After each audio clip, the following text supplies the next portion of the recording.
Hi guys, welcome to Unconventional Couple once again. Kumusta kayong lahat? Ray here.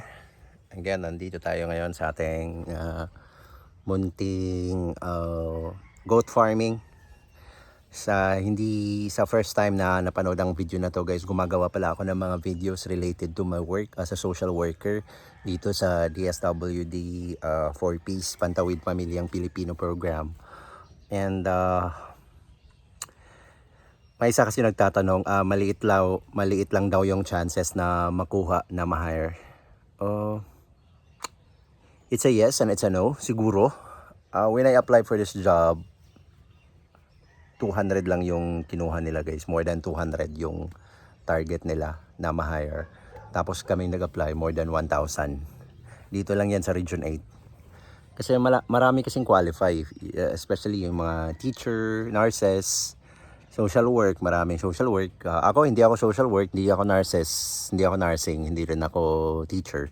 Isa po akong graduate ng psychology. Pero, I tried. Wala namang mawawala. Basta related ka sa mga course na yan, nurses, education, social work, psychology, ganun siguro. Dalawa lang kaming psychology sa batch namin, sa batch ko. And pwede kang mag-try. Once again guys, it's a game of luck. Kapag time mo talaga, kapag panahon mo na makapasok ka dito sa DSWD, it's your time.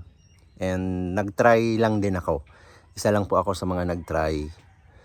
Kasi yun nga, maraming applicants, more than 1,000 applicants. Tapos yung kunin nila, 200 lang. So I tried my best. Nag-take ako ng exam, interview ako, hanggang umabot sa final interview guys. Try lang. Kasi you will never know if you never try. Yan, di ba sabi nila, you will never know unless you try. So you try. Kasi wala talagang chances kapag hindi ka nag-apply. No lang, i-prepare mo lang yung PDS mo, yung diploma, pictures, and transcript of record mo, work experience mo kung meron man, individual performance, IPCR mo. Yun lang yung i-prepare mo. Tapos yung mga TOR mo, certified true copy mo yan. Once you have kung ready ka na sa mga requirements, pwede ka nang mag-apply. Try lang. Yun lang yung mindset ko eh. If for the second time kasi nung una nag-apply ako, I failed. Nag-apply ako sa Kalahi, DSWD, I failed. Wala pa akong experience kasi dati. So this is the second time that I apply sa DSWD as a municipal link, PDO2 sa 4Ps. So yun lang yung mindset ko. Try ko lang to, kapag hindi ko makuha, okay lang. Try ako ulit. Yun mindset ko. Magta-try ako ulit hanggang mapasok ako sa DSWD. Parang dream job ko to. Gusto ko maging part ng DSWD. Yan yung mindset. Kasi gusto ko yung trabaho nila. Ever since high school pa ako, nakikita ko na yung mga red vest na yan.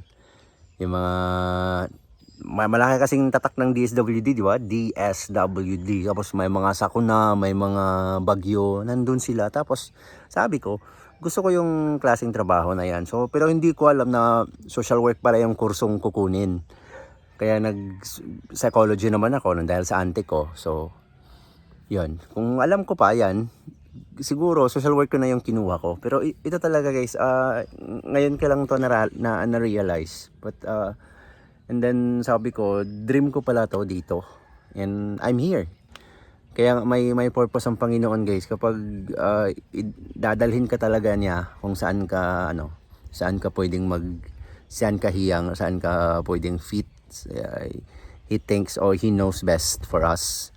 So yun, hindi ko na-expect after how many years of working, napunta ako sa private, napunta ako sa government, and finally now sa DSWD. Hopefully this will be the last na. And kasi I'm 39 years old. Biruin nyo, napasok pa ako dito sa DSWD at my age, at 39 years old. Meron pa naman ako mga kasama na older than me, pero yun, matured na nga. Pero yun, binigyan pa rin ako ng chance na Panginoon, and especially sa DSWD. So yun guys, no age limit, walang discrimination dito. As long as you are capable of doing your job, pwede ka dito. So yun guys, try and try lang. Try and try lang talaga. Yun nga, sabi ko kanina, you will never know if you never try. So, try lang. Maybe, who knows? This is for you guys. So, yun lang. Have a great day. Have a blessed Sunday, everyone. And mag-apply ka na. Kung pwede kang mag-apply sa ibang region. May mga kasama ako dito sa Region 8 na galing sila sa ibang region. Pero dito sila nag-apply ka. Pwede kang, kung nandyan ka sa region mo ngayon, pwede kang mag-apply sa ibang region.